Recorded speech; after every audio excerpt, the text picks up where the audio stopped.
You're listening to episode 200 of The Secular Buddhist.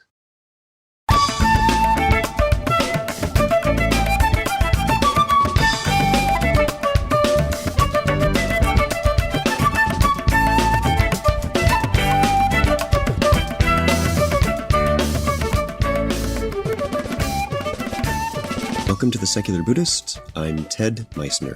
The Secular Buddhist is the official podcast of the Secular Buddhist Association, a grassroots-driven effort to answer the needs of secular teaching and practice for contemporary society. The podcast has interviews and roundtable discussions pertaining to engaged Buddhist training and practice, and the SBA website has show notes for each episode along with resource materials. Though the podcast focuses on core practice from a secular viewpoint, more traditional teachings are welcome and openly discussed. Stephen Batchelor joins us once again to speak about the growing acceptance of a secular approach to Buddhism.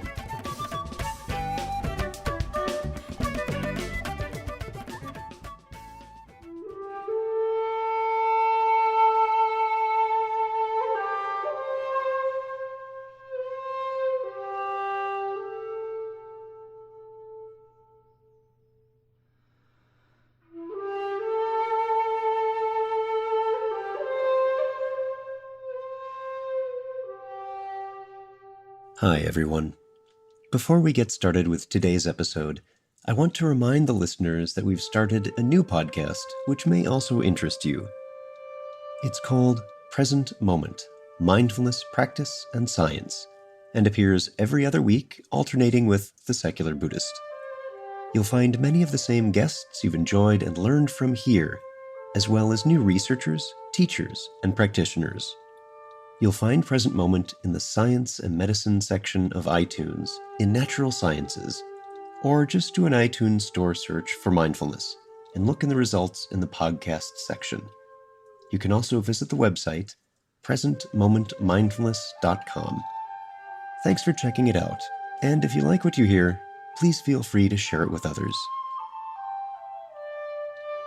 As of this, our 200th episode of The Secular Buddhist, it's appropriate to look at how far we've come just in the past few years as secular Buddhists. There are a dozen websites linked on our own secularbuddhism.org that are specifically dedicated to secular Buddhism across 9 countries.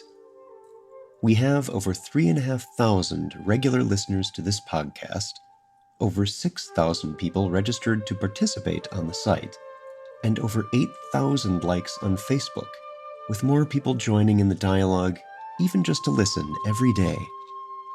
Though those numbers may be small in the big picture, when you consider how uncommon even discussing secular Buddhism was just 5 years ago, and the fact that this is all volunteer and we do no advertising, it's amazing, and it's here to stay. We find ourselves in a unique position in this exploration and public dialogue about our practice, about how we live our lives. There is tremendous opportunity and openness with a secular Dhamma, built as it is upon a foundational understanding of the uniqueness of the individual and how it can impact the world we know. Our returning guest is perhaps the best recognized father of contemporary secular Buddhism. Stephen Batchelor is a contemporary Buddhist teacher and writer, best known for his secular or agnostic approach to Buddhism.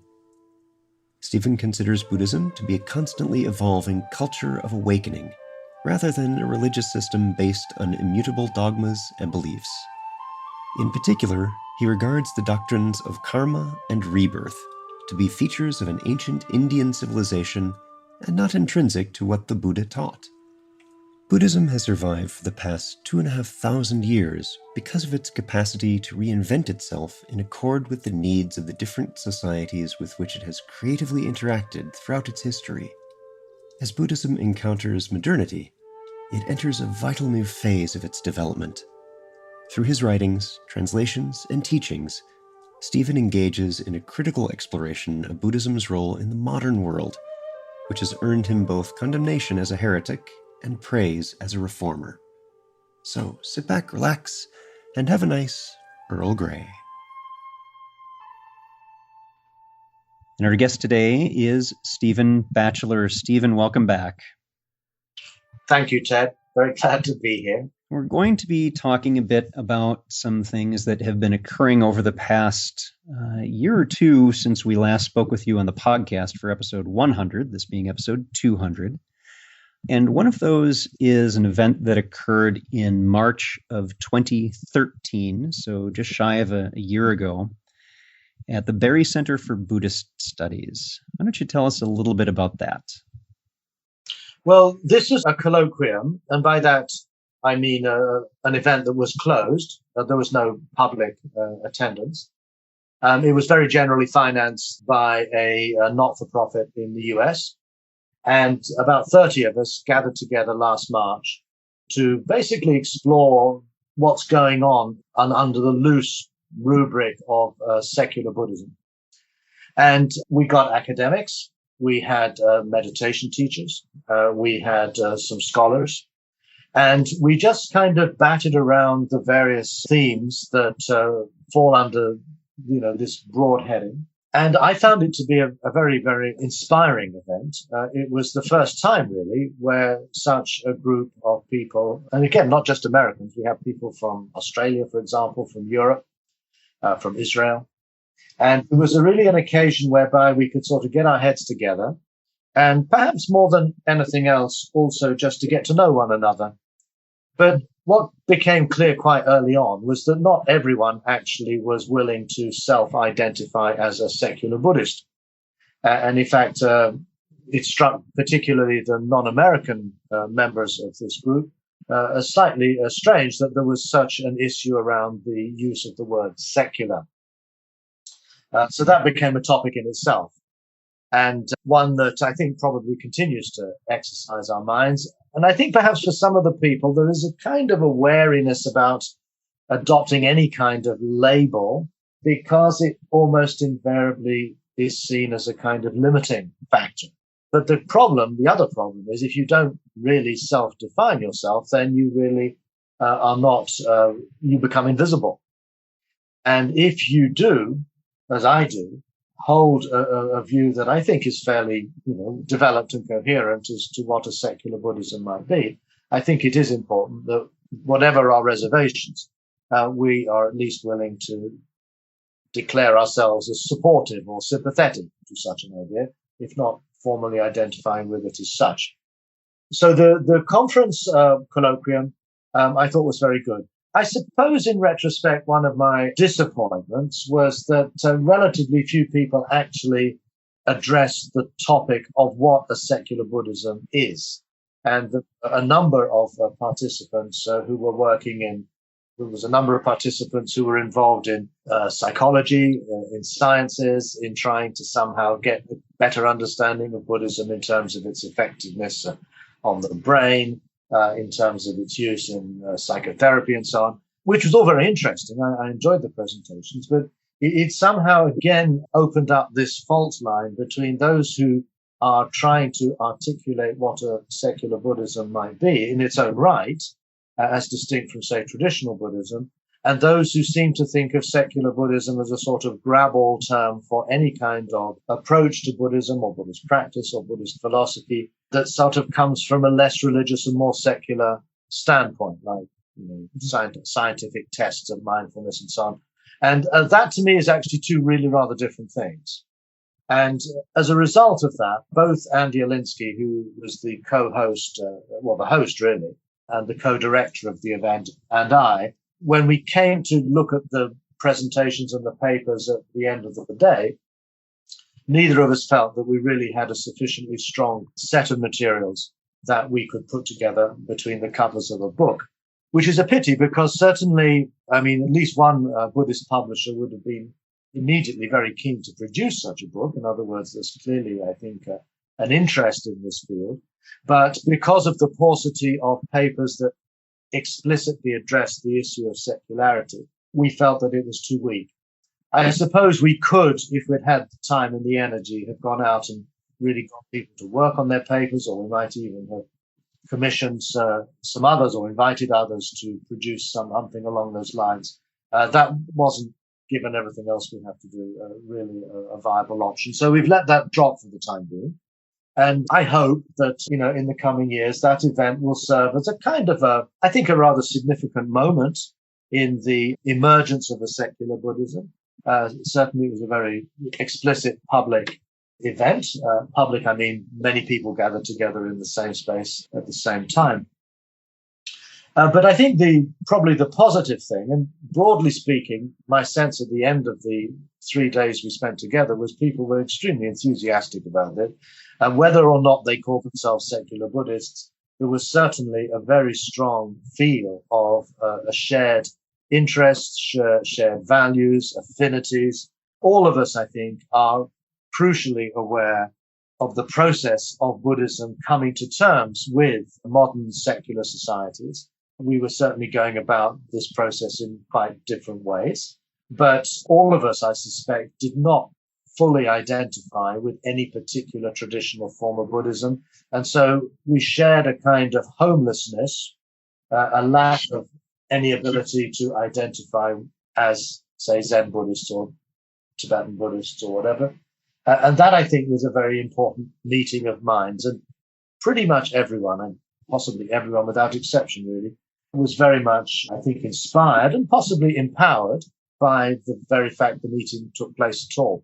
It was very interesting for me as a participant that even when there were greatly divergent views about what a secular Buddhism might be, its strengths, its weaknesses, its value propositions, there was still a commonality in wanting to see the tradition, Buddhism itself, find a firm footing in contemporary society. That was one of the inspirational things to me.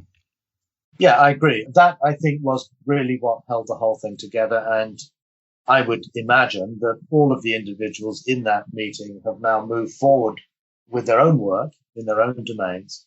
We're really, I think, talking about a kind of a long-term project. I mean, I don't want to sound somehow arrogant, but I think there is an historical significance in this movement towards the engagement with the kind of world we live in today, as opposed to that of medieval Asia. And that's going to take time to play out.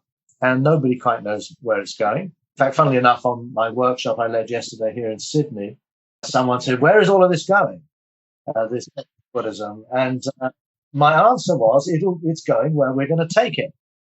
There's no kind of crystal ball I can look into or anyone else can look into that can somehow see how this is going to play out.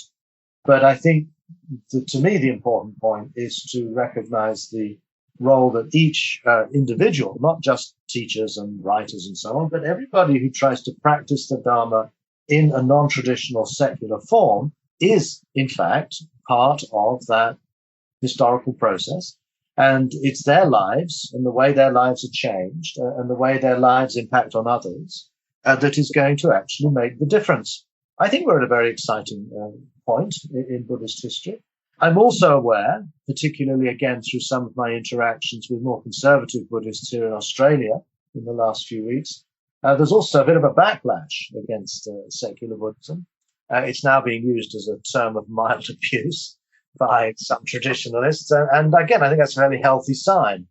In other words, we're actually now getting onto the radar of those who feel uncomfortable with, or I would argue, threatened by this movement.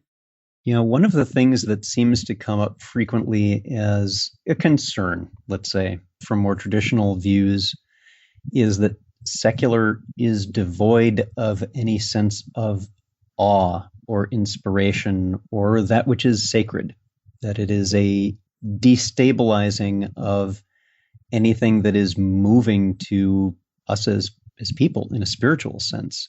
And yet I know that your practice, as one of the, if not the banner person of secular Buddhism, is religious, and you characterize it that way yourself. How would you respond to that, I think, rather narrow view of the word secular? Well, as you correctly say, I do feel it is a narrow view. But on the other hand, it's entirely understandable why people would think that way.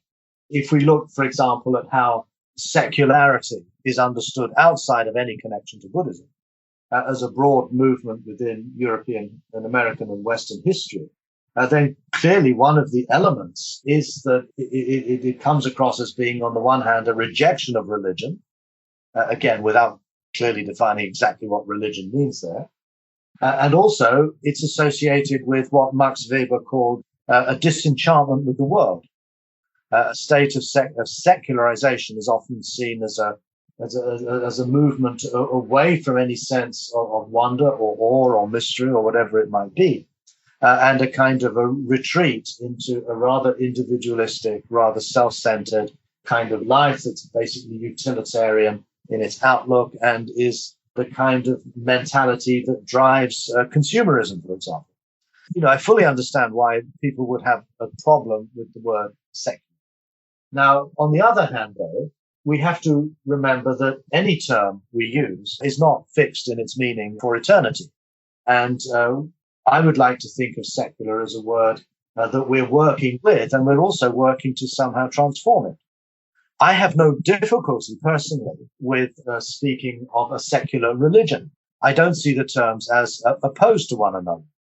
In fact, I had a public conversation last year in London with Don Cupid and Richard Holloway. Richard Holloway was formerly the Bishop of Edinburgh, come out now as a bit of an agnostic, actually more than a bit, an agnostic. And his paper at this meeting was Secular Religion, Oxymoron, or the Future. Now, I thought that was a very, very clever title because for many people, it is an oxymoron. In other words, it doesn't make sense. It's mutually contradictory. Whereas Richard Holloway, Don Cupid consider themselves quite unashamedly as secular Christians. We also have a tradition in Christianity of a secular priest. That's not a new idea. In other words, a priest whose role would have been more, working with issues in the world is called a secular priest. So that's also not an oxymoron, even historically. But I think the real challenge with the idea of secular Buddhism, or let's phrase this more widely, secular religion, is that we really have to rethink what we mean by religion.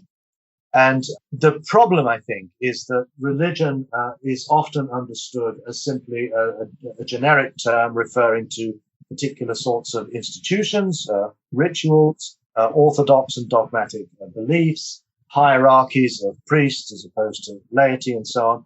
And we tend, therefore, to think of religion primarily as a kind of institutional structure or set of beliefs or ways of looking at the world. But that fails to really engage with what lies at the very core of religion, for which those institutions and beliefs are, in a sense, a consequence. And what lies at the core is the idea that we live our lives from a state of ultimate concern. Don Cupid, the Christian theologian, has reminded me quite often that a religious attitude to life is one in which we seek to come to terms with our birth and our death.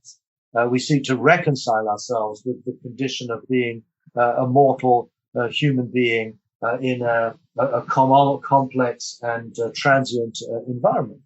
In other words, going back in Buddhism to the sort of experiences that the legend of the Buddha describes, namely going outside the comfort of the palace walls, metaphorically, encountering a sick person, an aging person, and a corpse. And it's that encounter with the human condition that gives rise to the sorts of questions that we would call religious. Now, to me, that's got really very little to do with the subsequent development of institutions and dogmas and beliefs and rituals that come to characterize the more popular use of the term religion. So to me, a secular religion is a way of coming to terms with our birth and death, but in the language and in the context of our secular world. In other words, no longer needing, as it were, the legacy of Buddhist religious institutions or beliefs, but seeking to rethink the Dharma in terms of its being a living response to a world in which we find ourselves very beautifully and movingly described in the natural sciences, a naturalistic world, a world which we have come almost intuitively to apprehend through a great deal of our contemporary education. And what so many people find problematic is that they may be drawn to certain elements of, say, Buddhist meditation, certain philosophical ideas perhaps in Buddhism, and find themselves kind of drawn towards an engagement with Buddhism as such, and yet find that they can't fit in, or they feel immediately alienated from their encounters with the local Buddhist center in whatever town they happen to live in, America or Europe, because they find they're back again with rather fixed and rather unaccommodating kinds of belief and practice and ritual and authority, which in many cases they've already fled from in their Christian Jewish background, whatever it might be. So a secular religion, a secular Buddhism, a secular Christianity is one that dispenses with the outer forms of our ancestral and traditional religious practices, but does not seek, in fact, seeks to preserve the very questions that human life confronts at the deepest level, that I can not think of any better term to describe them than as religious concerns, as ultimate concerns. And those ultimate concerns, I also feel, are precisely the origin or the source of what we would, in other contexts, call a sense of mystery, a sense of wonder, a sense of transcendence even. I don't have a problem with those terms. And so I think one of our real challenges in the use of the word secular is to, on the one hand, deepen people's understanding of what secularity means, and at the same time, in parallel, to remind people of what lies at the root of religion in the deepest sense. And to also have the optimism, perhaps, that if we work on this project together over a significant period of time, we may actually lead to a mutation of the meaning of the word secular. And I think a very good example of that, the fluid nature of language, is in the word meditation. Now, if you had asked someone 100 years ago in the West, do you meditate? They would almost, I think, inevitably would have understood the term as meaning something like, do you think deeply about things? Now, meditate was a word that was used, but it was used in a very specific context that nowadays people would even find a little strange. If you ask someone today, in the 21st century, someone who knows nothing about Buddhism, do you meditate? I suspect that pretty much everyone would immediately have an image come up in their minds of someone sitting cross-legged with their hands together and their eyes closed. Now, that's a very recent thing. I mean, I don't know the exact dating of when that usage came about, but I suspect it's probably after the Second World War, maybe a bit before. So we can see in the word meditation how that has transformed its meaning in a relatively short period of time. And I'd like to think that similarly, words like secular also can evolve to come to mean something that probably doesn't correspond to the way a lot of people might understand the term today. Maybe I'm being idealistic. I don't know. Maybe at some point we'll drop the term if it doesn't really work. It doesn't matter really. The important point is to really try to clarify what we mean by a secular Buddhism and how that is different from the sorts of Buddhism that we have inherited from our Asian past. Yeah, and I like that this does not disavow our sense of awe or a sense of wanting to, as you have put it, re-enchant the world. And we don't mean this in a magical sense. We mean it as a direct involvement with the wonder of just moment by moment experience in this life.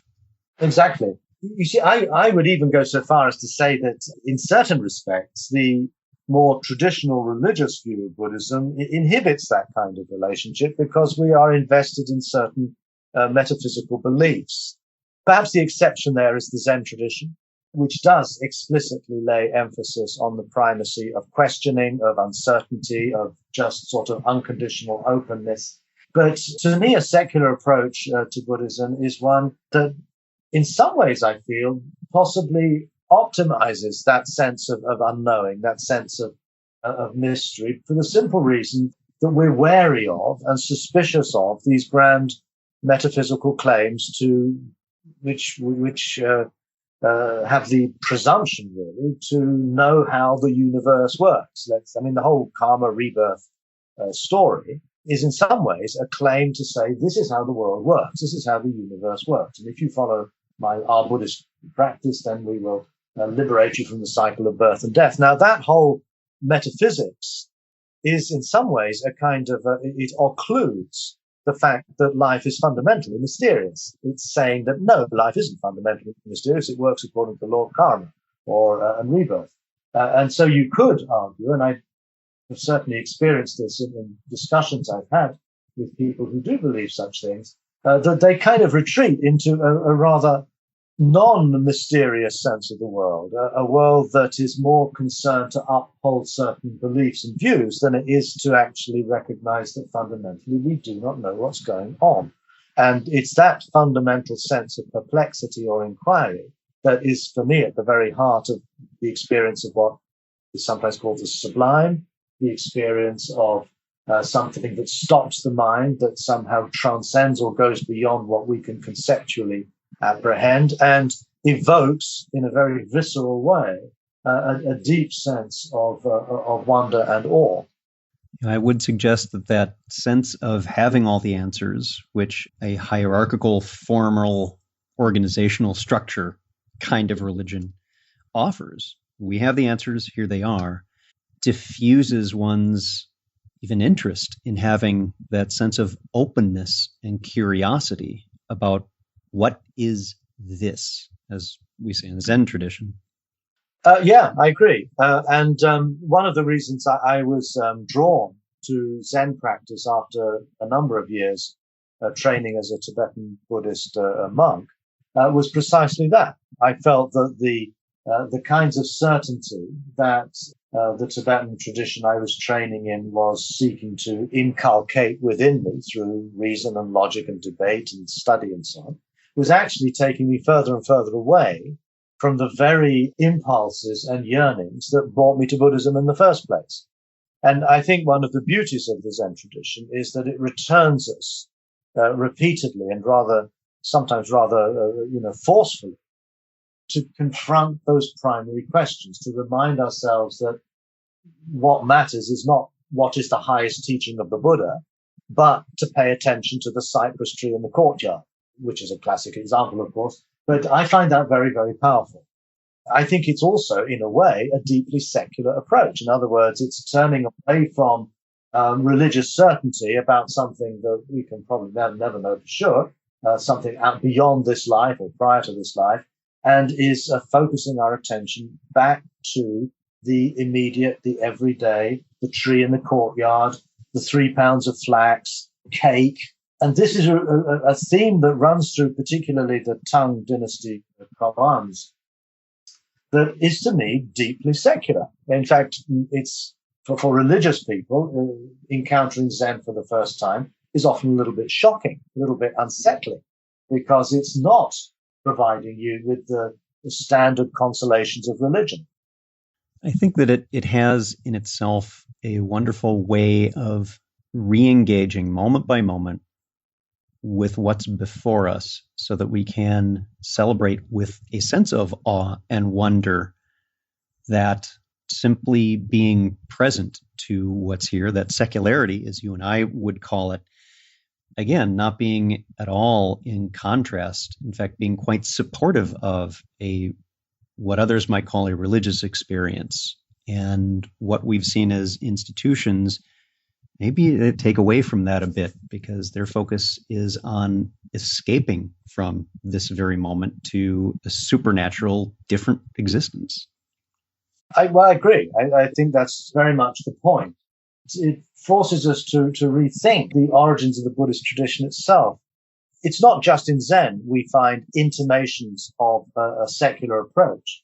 I think we find them very much in the early canonical materials that are in the Pali Canon and in the Agamas and so on in Chinese. And even the legend that I mentioned already, encountering birth, sickness, aging, and death.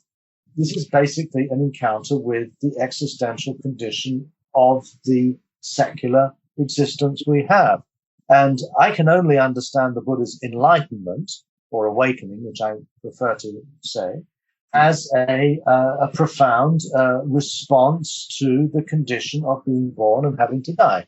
To think of the Enlightenment as some kind of mystical experience that almost popped out of nowhere and generated some total understanding, omniscient understanding of the universe is to me losing touch with the very questions that provoked the Buddha's quest in the first place.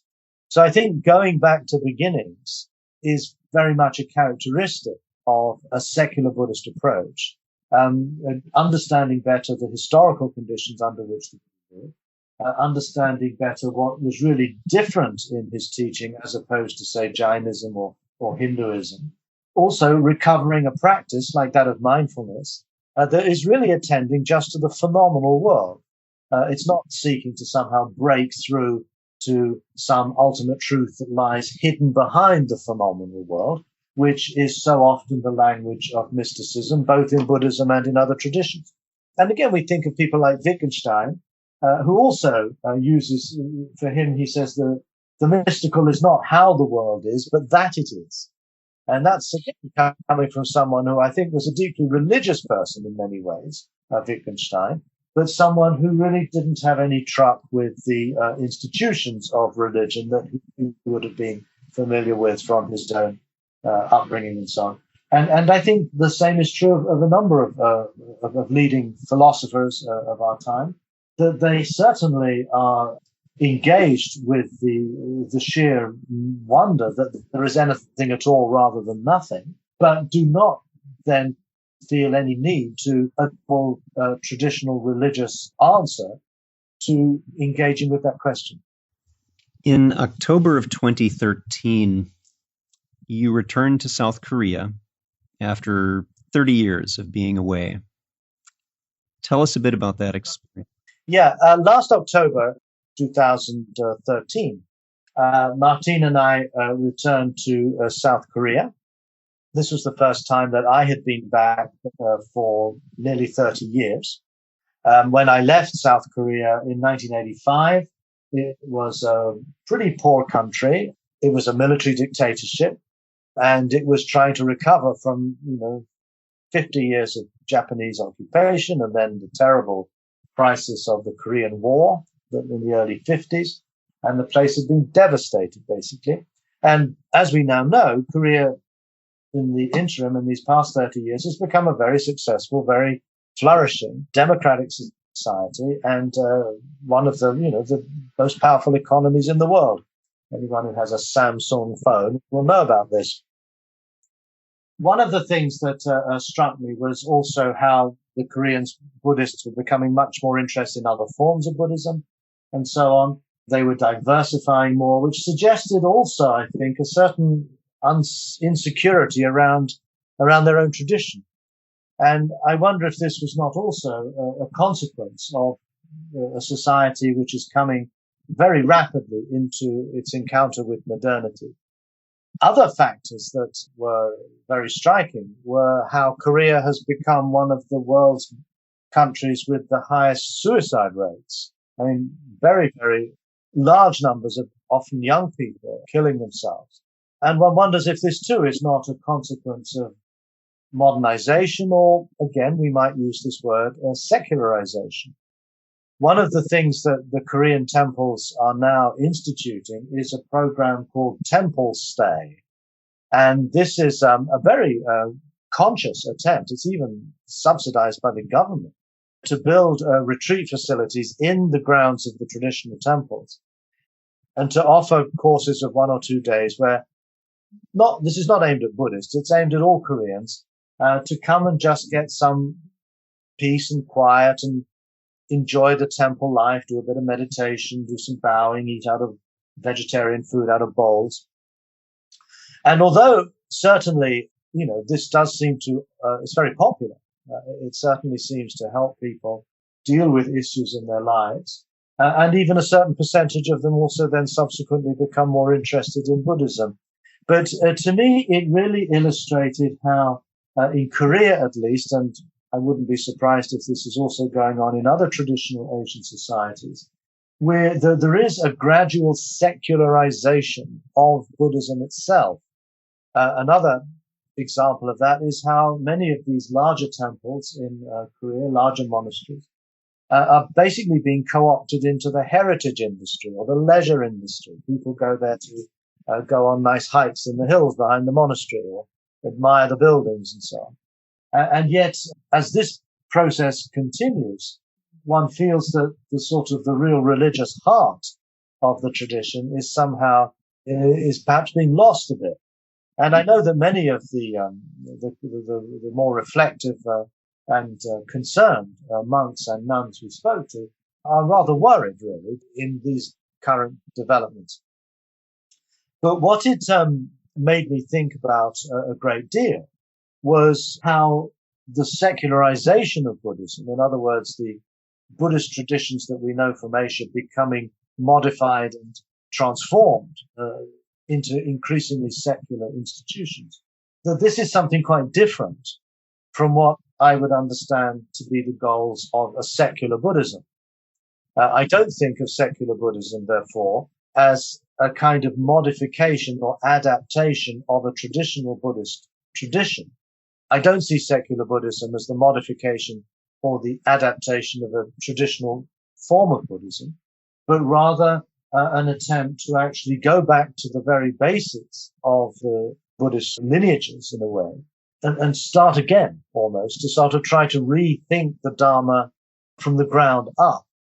I feel that probably most of these traditional institutions are maladapted to modernity, and perhaps in a way that's in a very fateful way, in a way that in which I see very little hope, as long as the world continues in the way it is, of their becoming much more than, as it were, vestiges or legacies of the past, but increasingly incapable of actually addressing the real deep spiritual and religious concerns of people today. And I don't suspect that these monasteries and so forth are going to disappear overnight, far from it.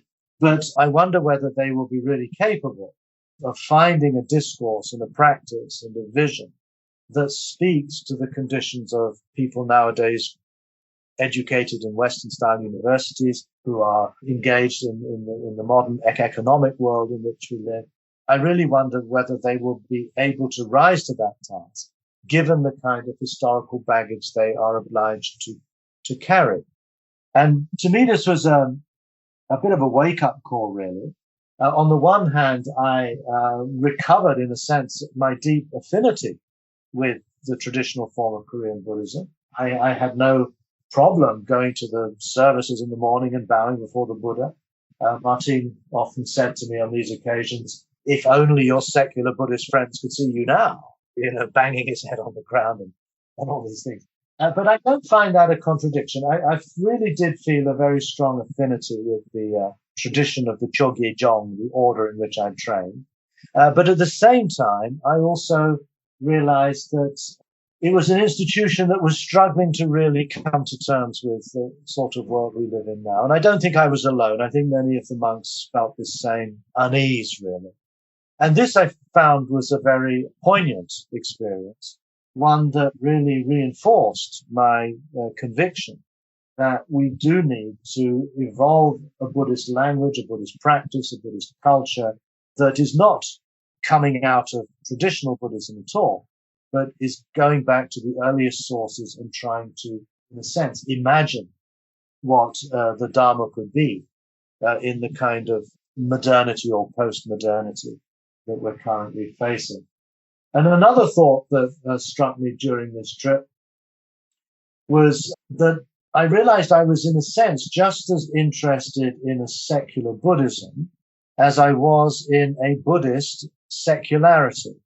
In other words, secular Buddhism suggests that this is Buddhism inflected by secularity, whereas Buddhist secularity would be a secular life that's inflected with the values of the Dharma. Now, again, that might be a rather hair-splitting point to make, but I think it's an important one. In other words, I came to realize that in many ways, I couldn't in good faith define myself as a Tibetan Buddhist or a Korean Zen Buddhist or a Theravada Buddhist. but that in a deep level, I felt that my upbringing and my education and my culture had made me into a secular person. And Buddhism, therefore, was not something I wanted to convert to in order to somehow get out of being secular, but rather was a tradition that afforded a set of ethical values, a set of spiritual practices, a philosophy of life that inflected my secularity. And thereby, it might be helpful not only to talk of a secular Buddhism, but also to talk of a Buddhist secularity. And in some ways, I guess, both processes are going on. Buddhism is being somehow inflected with secular values, but secularity is also being inflected with Buddhist values. And what struck me, again, with meeting many of my old Korean Buddhist friends, was that we were certainly meeting on the road, but I had a funny feeling that in some ways we were going in opposite directions. They were concerned as Buddhists with how to come to terms with secularity. I was concerned as a secular person in trying to come to terms with Buddhism, if you see what I mean. Our agendas were quite different. What their problems were not really my problems, and vice versa. They were becoming secular. I was becoming Buddhist. It's the same, broad territory that we're negotiating, but I think from very different points of view. Yeah, your starting places are very different with that. I would say it's a wholly different view. One of you is facing the sun, the other is turned in the other direction, and neither is wrong. That's one of the very important things for people to get out of this, is that both have value and something to contribute to the overall evolution of what we mean by various ways to engage with the tradition. I think that's right. And again, I think it's a sign of health on the part of the Buddhist community, that it's not just retreating from these challenges, but it's engaging with them. And likewise, for us as secular people, having the courage and the vision to try to articulate a Buddhism that really speaks to our condition. And of course, another element that I think might be the element that makes the difference, the real difference, is the fact that as a modern secular type person, it's very difficult not to bring into the equation our acute sense of the historical nature of the Buddhist tradition. In other words, to recognize that Buddhism has constantly gone through these shifts, these crises in terms of identity. When Buddhism went to China, it had to spend a long time coming to terms with what it meant to address and speak to the needs of the Chinese people who weren't Indians. And ditto, we may find that in Tibet or in Japan or in Southeast Asia. That Buddhism has demonstrated a remarkable flexibility in its history that has enabled it to find its way into cultures that are quite different from the one in which it emerged. In other words, that of ancient India. Whereas we take, for example, Jainism or Brahmanism, Hinduism, these are religions that have never really managed to cross cultural frontiers into other cultures and undergo a process of adaptation and change that has given rise to new distinctive forms. So as a secular Buddhist, we are unavoidably aware of the fact of Buddhism's own transiency, Buddhism's own existence as a contingent, conditional phenomenon that is an ongoing and creative response to new circumstances. And I think the tension between those who seek to preserve Buddhism against the threat of secularization and those who seek to transform Buddhism through its interactions with secularization, I think both of those movements, in a sense, complement one another. I think it's the old tension between the conservatives and the liberals, between those who don't want to lose something that they feel to be of great value, as opposed to those who feel that that thing of great value will only survive if it can adapt. And so, although our perspectives might be very different, that of a traditional, let's say, Theravada monk who wants to preserve Theravada Buddhism, and a person like myself who wants to, in a way, think Buddhism in a new way, we both have the same primary motive, and that is to ensure that the Dharma continues to be of benefit to people in the world today. And we just differ really in our strategies, not in our underlying aspirations. Yeah, I think one of the underlying premises of that tension that you describe struck me very much when you were talking about how the temples were becoming somewhat marginalized to that of something you go visit while you're on vacation, that it's getting away from the world and rather than that engagement with it. And the way I think of that tension is that a secular Buddhist approach, what you and I might consider a secular Buddhist approach, is more based in meeting people where they are within their context, and a more formal institutional ideology is the other way. You need to match this ideological stance where it is, regardless of where you are. And those are very different directions to approach. Well, that's certainly true. And I encounter this all the time. I mean, my critics are basically saying, you're betraying the Dharma, you are tampering with it, you're cherry picking, you're just taking the bits that you find acceptable, you're not really letting yourself be really challenged by these traditional understandings that have survived for hundreds of years, and who are you to sort of start picking a fight with them? And I respect that perspective. It's important that we have that sort of stance to remind us really of the fact that we are taking on something that is of great antiquity and is of great complexity, and it's a good cautionary note.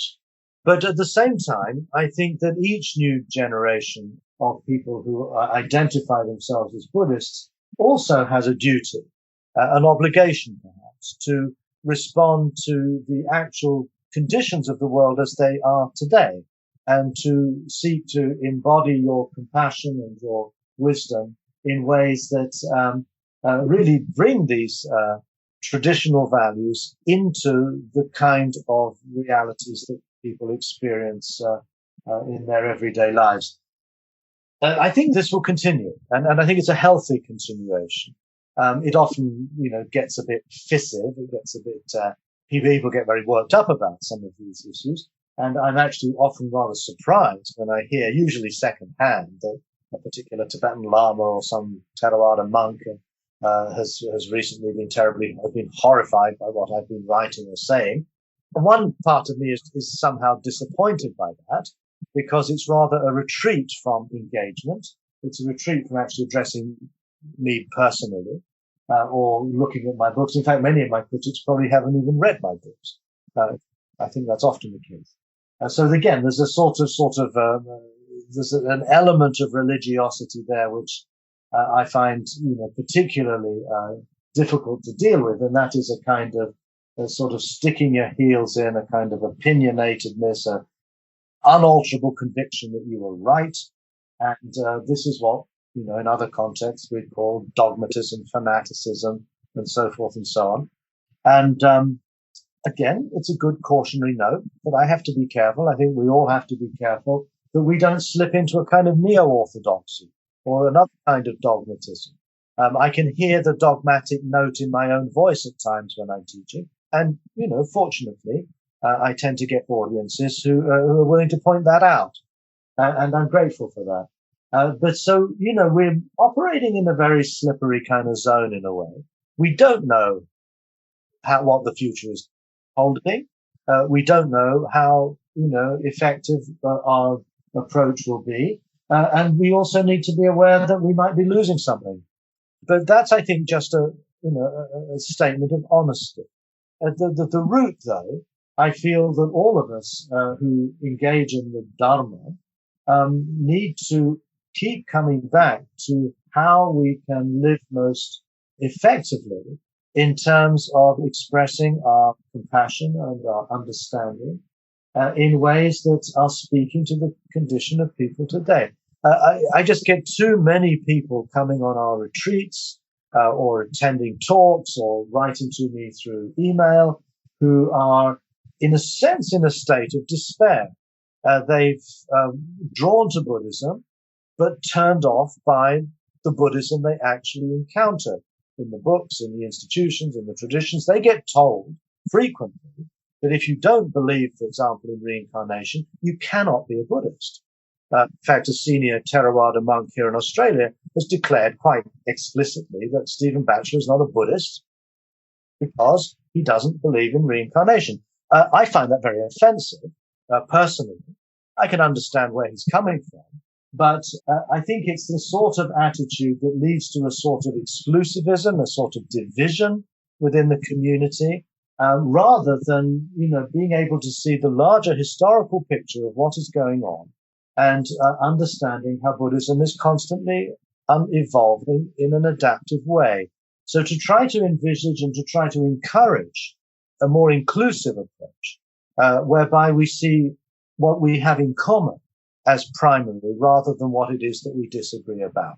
And I find it quite depressing, actually, that people want to sort of define themselves in opposition to other movements, and somehow feel that we are the only authentic or true Buddhists. Everybody else has somehow fallen off the wagon and is drifting in a sort of mindless, uncommitted, confused state of mind from which they need to be rescued. Yeah, you brought up a few interesting points. You used the phrase taking it on a few minutes ago. And when I hear you say that, I understand that there can be those who hear those same words and think of it in a conflictive way, taking it on in a fight sense. And that's not at all what you mean. We mean, those of us who are taking this on, mean we're shouldering this interest and trying to grow it so that we don't lose that wonderful transformative capability of full engagement with the Dhamma. And that's what we mean by taking it on. And you also mentioned inclusivity, and I'd like us to transition a little bit and get some of your thoughts on something we were talking about briefly before we started the interview, which is this idea that people may come to the practice from a couple of different gateways.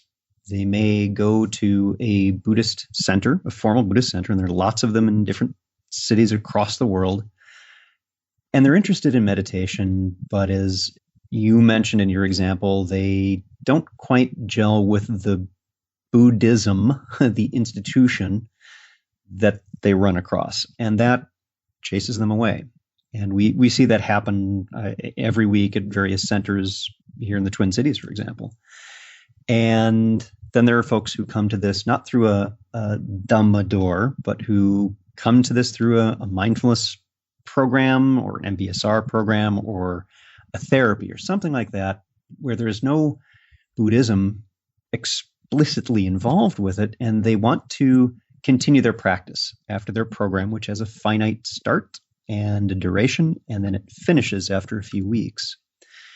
And what I'm floating is the idea of a practice center, which is very much based on the model of our contemporary centers today, but they are more inclusive in that they're not necessarily Buddhist centers. They are for anyone, regardless of what their background is, and has no institutional ideological stance that one must adhere to. What are your thoughts on the possibility of that and what that might look like? Well, it's certainly the case that there are lots of people now who are coming to Buddhism, in scare quotes, not out of having seen the Dalai Lama on TV or having read some book, but actually are coming to an interest in Buddhism that is rooted in an actual first-hand experience that they have undergone, possibly in terms of healthcare or whatever, but one that's really made a difference in their lives. People, a certain percentage of those who engage with mindfulness practice, say in a health related area, realize that what mindfulness and awareness do is not something that just is relevant to, their relapsing into depression, but actually it offers them another perspective on their life as a whole. And they realize that this is a stance. They're introduced in an almost kind of conversion-like sense, although that was not the intention of the health service. But subjectively, they find that mindfulness makes a difference in everything about their lives. And it opens up the ability to question and to examine their experience from a different point of view that is actually quite liberating, quite insightful. And then they seek out how to further develop that. And as you say, many traditional Buddhist centers might provide meditation training. It might be very helpful, but it's often wrapped up in either an explicit or an implicit requirement to hold certain beliefs or to participate in certain rituals or to defer to the authority of the man in robes who has a shaven head. And this is something that actually conflicts and doesn't sit at all happily with that deep inner experience that they've had and seek to deepen and to develop.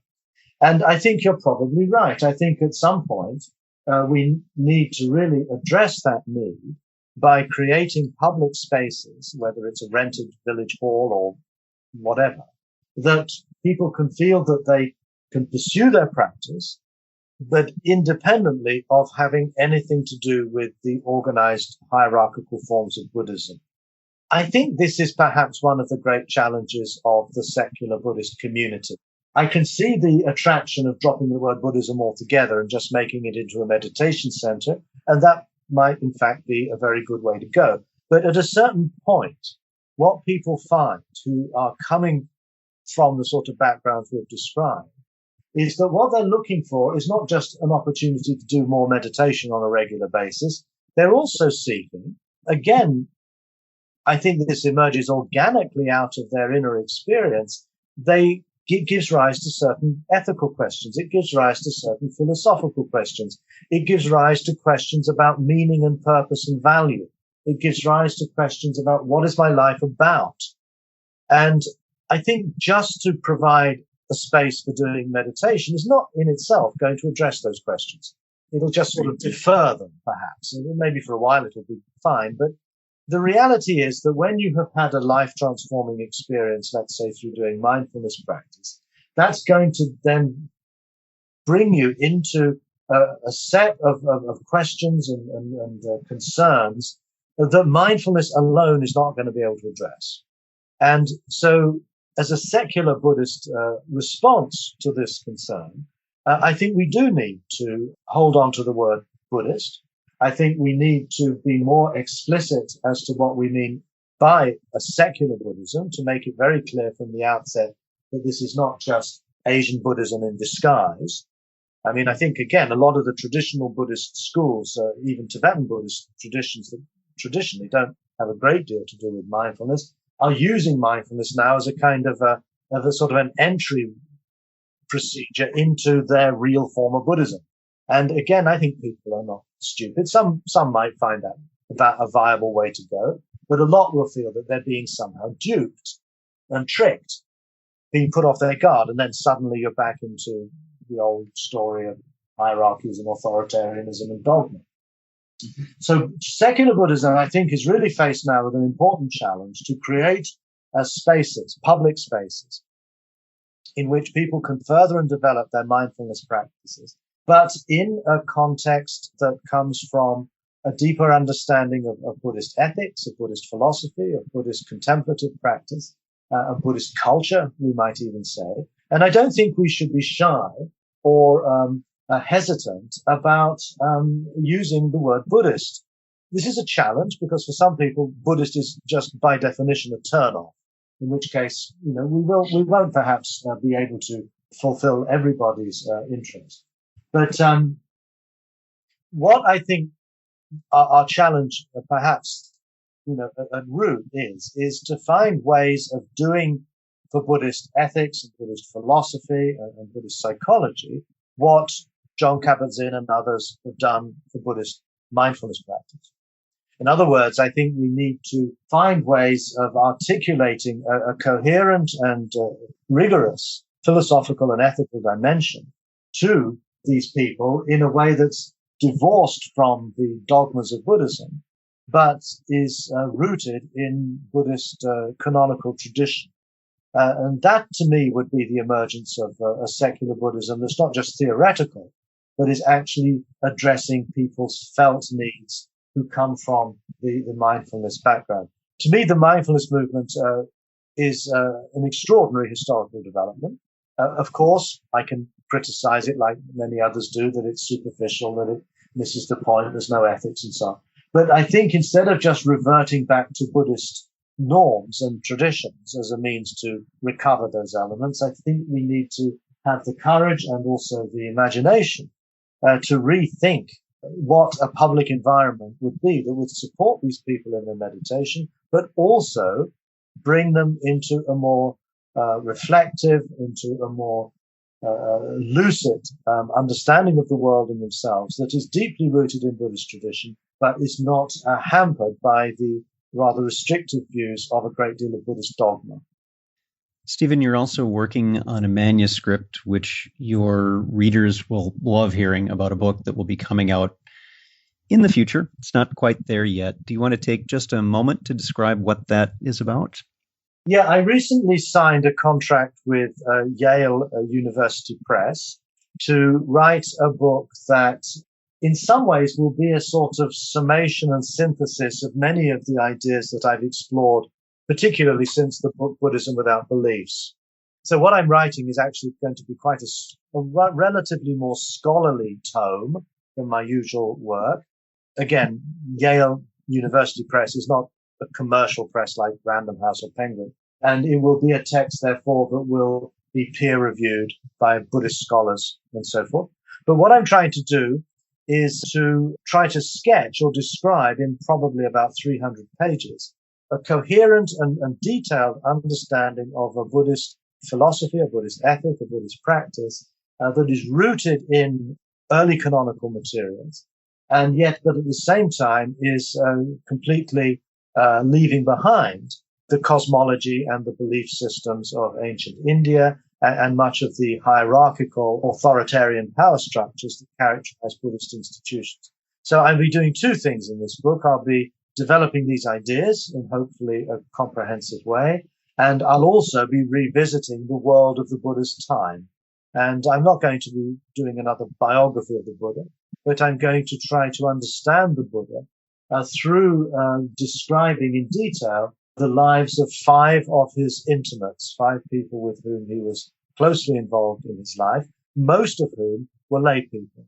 In other words, Mahanama, his cousin, the man who ran Sakya after his departure, Hasenadi, the king, with whom he maintained a close relationship throughout his life, Jivaka, his doctor, Sunakata, who was a monk, but a monk who eventually disrobed and denounced the Buddha, and Ananda, the one character who most Buddhists will be familiar with, his faithful attendant and disciple.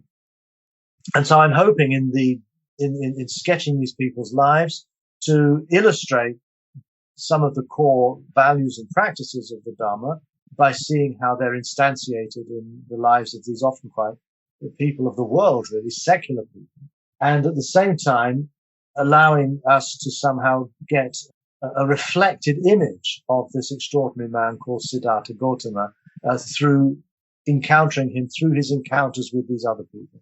So it is very much a secular approach. The working title is After Buddhism, Recovering the Dharma for a Secular Age. Now, whether that ends up as the actual title is too early to tell, but that gives us a hint at least of what I'm trying to do. It's a somewhat ambitious project. I periodically feel I've bitten off more than I can chew in this particular endeavor, but I'm finding it immensely engaging. And also I'm finding the writing is coming quite fluidly, and I've written most of it. I've written 10 out of 12 chapters now. And I deliver the manuscript in August this year. So if all goes according to plan, it should come out in September, October 2015. Wonderful. And I think we can safely impose on your generosity to come back and speak with us when the book comes out to do a more in-depth analysis and review of what's in there. Our guest today has been Stephen Batchelor. For those listening, I am linking to his website, and we'll have his books available on the episode page. His site is stephenbatchelor.org. Stephen, thank you once again for joining us. Thank you, Ted. Been a great pleasure talking to you as usual. I hope all goes well. Bye.